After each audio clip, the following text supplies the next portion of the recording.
Dünyanın qədim xalçası. Azərbaycan xalqının ən qədim milli dəyərlərindən biri də xalçadır. Xalça divara vurmaq, yaxud ayaq altına sərmək üçün bəzəkli ev əşyasıdır. Hər bir xalçanın üstündəki naxışlar həmin xalqın milli mədəniyyətinin bir nümunəsidir. Bugün dünyanın məşhur muzeylərində Azərbaycan xalçaları nadir sənət əsəri kimi qorunub saxlanılır.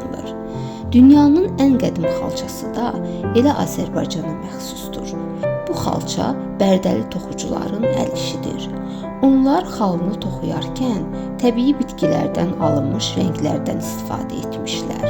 Ona görə də aradan 1000 illər keçsə də rəngini dəyişmədən dövrümüzə gəlib çatmışdır. Bərdə xalçası hazırda Rusiyanın ən məşhur muzeylərinin birində şüşə arxasında saxlanılır.